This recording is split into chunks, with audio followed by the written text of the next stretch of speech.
Bab 313, Bow's Blight. Diupload oleh Baca Suara. Jangan lupa like dan subscribe, agar kami makin semangat upload lebih banyak. Aku menyeringai pada Penatua Rinia. Selera humornya yang masam adalah salah satu hal yang sangat saya sukai darinya.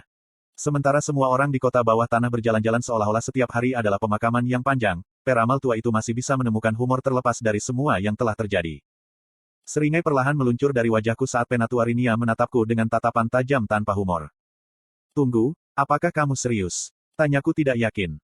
Serius sebagai Penatua Rinia terdiam, mulutnya sedikit terbuka, matanya bergulir ke arah atap gua saat dia menggenggam apapun yang dia coba katakan. Sial, aku lupa kalimatnya, tapi ya, aku sangat serius. Jika Anda pikir Anda siap menghadapi bahaya pertempuran, maka buktikan. Makhluk yang menghantui terowongan ini benar-benar berbahaya, bagi saya, Anda, dan semua orang di koloni itu. Ingin kebijaksanaan saya? Yah, kau harus mendapatkannya, Eli sayang. Saya kembali menemukan diri saya tidak yakin harus berkata apa. Penatua Rinia adalah sebuah teka-teki, aku bahkan tidak bisa menebak alasan di balik tindakannya, jadi aku harus berasumsi bahwa memburu dan membunuh kompor busuk ini entah bagaimana penting untuk misi di Elenoir. Bayangan Slime biru keluar dari mulut dan hidungku muncul di pikiranku dan aku mencicipi peppermint lagi. Atau mungkin Rinia membutuhkan beberapa bagian dari kompor hawar untuk tokonya. Apakah saya perlu membawa kembali bagian dari binatang itu? Saya bertanya. Penatua Rinia menyeringai licik. Gadis pintar, ya, bunuh makhluk itu dan bawakan lidahnya sebagai bukti. Aku mengangguk pada diriku sendiri, jantungku berdebar kencang dalam kegembiraan dan ketakutan. Saya berpikir tentang pertempuran di tembok, bagaimana sensasi dan adrenalin pertarungan telah berbenturan dengan teror yang saya rasakan ketika saya menyaksikan gerombolan itu membantai tentara kami di medan perang. Selalu seperti itu, kurasa. Bahkan kakakku pasti terkadang takut, tapi aku tahu dia sangat ingin bertarung, dan menjadi lebih kuat juga. Dia bilang dia hanya ingin menjadi cukup kuat untuk melindungi keluarganya, tetapi jika itu benar, mengapa dia mengorbankan dirinya untuk Tessia? Aku tidak yakin aku akan pernah mengerti. Sekarang, ada beberapa hal yang harus kamu ketahui, kata Penatua Rinia, menyela pikiranku. Kompak Hawar tidak akan hanya berdiri dan mencoba melawan Anda, terutama dengan beruang raksasa yang melindungi Anda. Jika tidak bisa menyelinap pada Anda, itu akan mencoba untuk membawa Anda ke dalam jebakan. Jangan biarkan. Jika Anda dapat menangkapnya menunggu Anda dan meletakkan panah di hati kecilnya yang hitam sebelum ia memiliki kesempatan untuk bergerak, itu taruhan terbaik Anda. Dan apapun yang terjadi, jangan biarkan hal itu mengembuskanmu lagi. Itu adalah lemak siput es terakhir saya untuk siapa yang tahu berapa lama. Petik 2. Bukankah seharusnya kamu tahu kapan kamu akan mendapatkan lebih banyak? Saya bertanya, menjadi pelihat dan semuanya. Terlepas dari kegugupan dan ketakutan saya, energi pusing mulai menyapu saya, dan saya tidak bisa menahan senyum lebar dan konyol yang muncul di wajah saya. Sambil merengut, Penatua Rinia berkata, kenapa, kau kecil, kemudian mengayunkan dirinya berdiri dan mulai mengusirku. Aku melompat dan, masih menyeringai, biarkan dia mengantarku ke pintu rumah guanya. Jangan kembali sampai Anda belajar sedikit rasa hormat, dan jangan lupakan lidah itu. Sambil cekikikan, aku menyelinap melalui celah dan keluar ke terowongan yang gelap. Ikatan saya adalah bayangan besar dan kabur yang menjaga pintu masuk.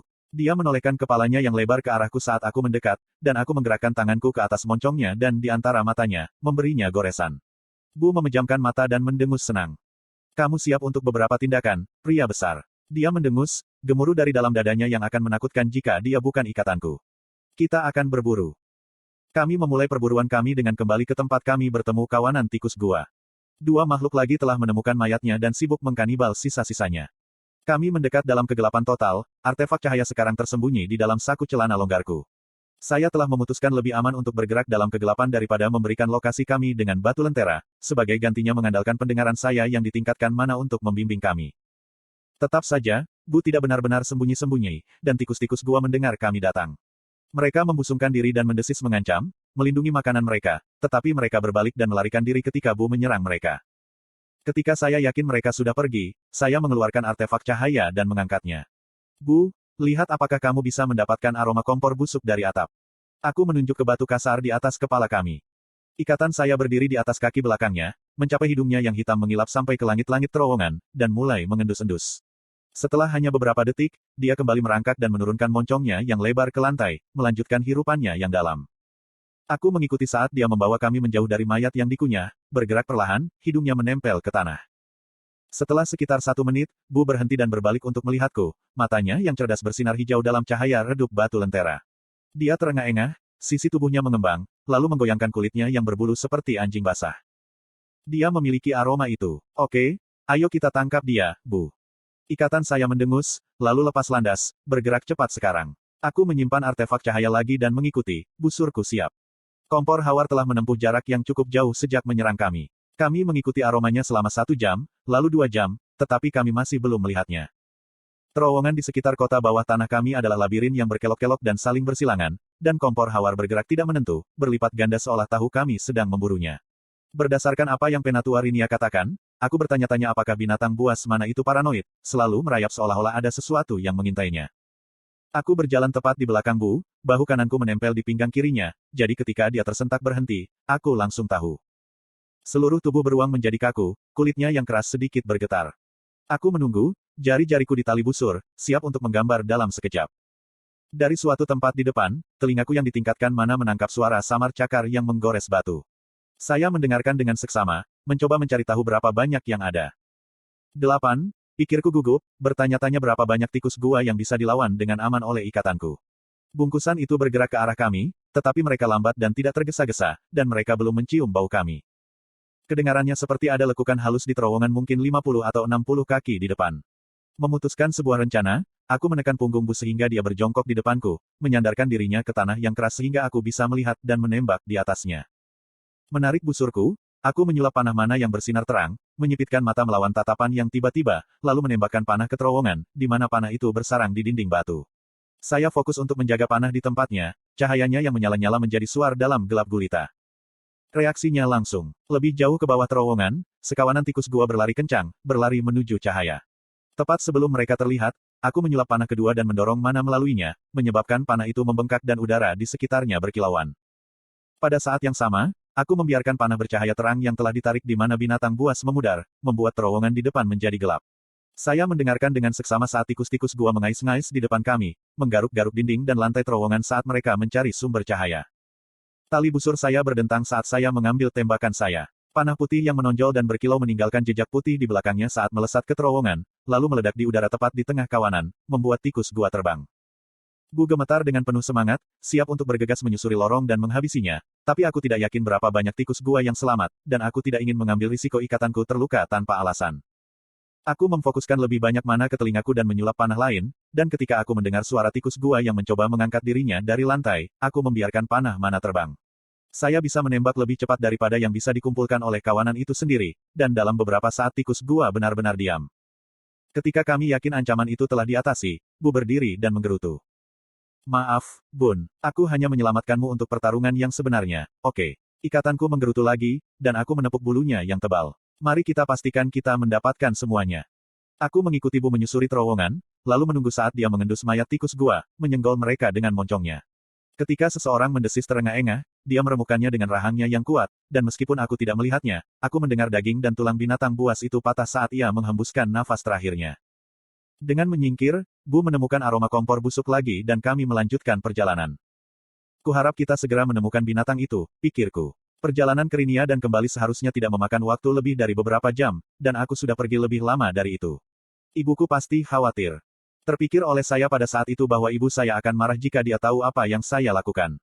Aku bahkan belum membicarakan partisipasiku dalam misi yang akan datang ke Elenoir dengannya, hanya mengatakan aku akan mengunjungi Rinia, lalu kabur dengan Bu. Dia bahkan tidak punya waktu untuk membumbuiku dengan pertanyaan tentang rapat dewan, yang aku tahu dia penasaran, bahkan jika dia berpura-pura tidak ingin ada hubungannya dengan kepemimpinan, atau kelangsungan hidup koloni kecil kami. Percakapan itu akan cukup sulit, mungkin lebih baik daripada dia tidak mencari tahu tentang perburuan soloku melalui terowongan. Telingaku berkedut saat mendengar suara gemerincing kerikil kecil yang memantul ke bawah dinding batu. Terlalu terganggu untuk memperhatikan dengan benar, aku menyentakkan busurku ke atas, panah yang terbentuk menempel pada tali, dan mengarah ke langit-langit, mencari bentuk kudis yang menyusut dalam cahaya putih halus dari manaku. Aku bahkan tidak punya waktu untuk memutuskan apakah sosok bayangan yang menonjol dari atap itu benar-benar mangsaku atau hanya sebongkah batu sebelum pergelangan kaki kiriku terpelintir dan terlepas dariku. Jeritan panik keluar dari mulutku saat kaki kiriku jatuh ke celah yang tak terlihat di lantai, lalu dipotong pendek ketika bibir batu dari lubang itu mengenai tulang rusukku. Aku bergegas untuk menangkap sesuatu, mencoba menggunakan lengan kiri dan kaki kananku untuk mengangkat diriku di tempat sehingga aku tidak meluncur lebih jauh ke bawah, tetapi angin telah menghantamku dan aku tidak memiliki kekuatan untuk mendukung diriku sendiri. Bu berteriak di atasku, tetapi ketika dia berputar untuk membantu, dia praktis menginjakku, lalu satu cakarnya yang besar mengenai bagian belakang kepalaku, mengejutkanku sehingga aku terlipat seperti sepotong perkamen saat aku menyelinap lebih jauh ke dalam lubang. Tubuhku tersentak hingga berhenti saat busurku tersangkut, tertahan di mulut lubang yang kumasuki untuk menciptakan semacam pegangan. Sambil memegang sebagian besar berat badan saya hanya dengan tangan kiri saya di pegangan busur saya mencoba untuk melepaskan kaki kanan saya, yang ditekuk dengan menyakitkan sehingga kaki saya berada di samping kepala saya. Itu, ternyata, adalah sebuah kesalahan. Begitu kakiku terlepas, tubuhku terpeleset lagi, melepaskan tanganku dari haluan dan membuatku jatuh terjerembab ke dalam celah sempit di batu, memantul menyakitkan dari dinding. Menyadari tidak ada lagi yang bisa dilakukan, aku melapisi seluruh tubuhku dengan mana dan menyelipkan kepalaku ke lenganku untuk melindungi tengkorakku. Beberapa saat kemudian, dinding yang menghukum menghilang dan aku menabrak lantai batu terowongan lain dengan berisik. Kunang-kunang menari dalam kegelapan di sekelilingku, atau apakah itu bintang? Bintang-bintang kecil, berkelap-kelip seperti kepingan salju. Raungan khawatir bergema melalui terowongan, mengguncang batu seperti gempa bumi dan mengejutkanku kembali ke kenyataan. Saya menyadari dengan gelombang kepanikan yang baru bahwa saya tidak bernapas, bahwa saya tidak bisa bernapas. Musim gugur telah membuat saya tertiup angin dan saya terengah-engah, mencoba mengisi paru-paru saya. Debu dan batu-batu kecil menghujaniku saat, di suatu tempat di atas, ikatanku dengan panik menggali celah yang menghubungkan dua terowongan. Aku mencoba mengatakan sesuatu, untuk memastikan dia tahu aku tidak mati, tapi tanpa nafas aku tidak bisa mengeluarkan kata-kata. Kemudian saya menerima kejutan lain ketika saya mendengar suara kayu berderak melawan batu, busur saya, jatuh ke dalam lubang. Kepalaku meledak dengan rasa sakit dan bintang-bintang tampak meledak di sekitarku saat aku berguling tepat pada waktunya untuk menghindari dipukul oleh senjataku sendiri, yang menghantam tanah di sebelahku dan melompat menjauh, berdentang untuk beristirahat beberapa kaki lebih jauh. Ke atas terowongan. Aku mengambil napas dalam-dalam, mengisap dan akhirnya bisa mendapatkan udara. Selama beberapa detik saya hanya fokus pada pernapasan. Bintang-bintang mengedip, satu persatu, meninggalkanku dalam kegelapan. Slot iklan. Kamu bisa pasang iklanmu di sini. Akhirnya, ketika saya merasa memiliki udara untuk itu, saya berteriak serak untuk ikatan saya. Bu, ini, tidak apa-apa, pria besar, aku baik-baik saja. Goresan cakar di atas batu berhenti dan erangan menyedihkan bergema dari terowongan di atas. Kau tidak akan pernah bisa melewati celah itu, Bu, kataku, tapi kemudian aku harus berhenti untuk mengambil beberapa napas gemetar lagi. Masing-masing mengirimkan rasa sakit yang menusuk melalui sisi saya dan berdenyut di kepala saya. Kau harus mencari cara lain. Bu mendengus gugup. Berguling, saya mendorong diri saya dengan tangan masih gemetar. Sentakan rasa sakit menjalar ke pergelangan kaki kanan dan ke lutut saya, tetapi ketika saya menguji kekuatannya, kaki itu tidak menyerah. Menjangkau dengan satu tangan, saya meraba-raba di udara di atas saya untuk mencari atap terowongan. Mempersiapkan diri untuk serangan balik rasa sakit, saya memasukkan kaki saya dengan mana dan melompat ke atas, tetapi saya hampir tidak bisa mengikis langit-langit dengan ujung jari saya. Tidak mungkin aku bisa naik kembali. Saya akan terus bergerak. Anda melakukan hal yang sama. Coba temukan aromaku, Bu. Sebuah gemuruh kecewa, hampir merengek. Dan hati-hati, kompor hawar bisa di mana saja. Aku menggigil saat menyadari kebenaran kata-kataku sendiri. Memutuskan bahwa, tanpa perlindungan Bu, terlalu berisiko untuk berjalan membabi buta dalam kegelapan, aku merogoh sakuku dan mengeluarkan artefak cahaya, yang segera menumpahkan cahaya hangat dan redupnya di sekitarku, menerangi terowongan. Itu hampir identik dengan terowongan lain yang pernah kulihat di bawah sini, sebuah tabung kasar dengan lebar dan tinggi sekitar 7 atau 8 kaki. Tessia berpikir bahwa beberapa binatang raksasa seperti cacing pasti telah menggali di sini sejak lama, meninggalkan terowongan di belakangnya, tetapi ibu mengira itu adalah tabung lava. Membersihkan diri, aku berjalan dengan hati-hati ke tempat busurku tergeletak di tanah. Erangan kesakitan keluar dariku saat aku membungkuk untuk mengambil senjataku yang jatuh. Aku terdengar seperti wanita tua. Aku menertawakan diriku sendiri, yang hanya mengirimkan gelombang rasa sakit lagi ke punggung, leher, dan samping tubuhku. Aku khawatir busur itu akan hancur karena jatuh, atau karena digunakan sebagai penyelamat untuk menyelamatkanku dari jatuh, tapi busur itu tidak rusak hanya karena beberapa goresan dan bantingan. Saya menarik tali ke belakang dan menahannya, hanya untuk memastikan porosnya tidak patah setengah karena tekanan. Itu stabil. Yah, kataku pelan, itu bisa lebih buruk. Kemudian sesuatu menabrakku dari belakang. Aku melemparkan diriku ke depan berguling, mengguncang bahuku dengan menyakitkan ke tanah yang keras.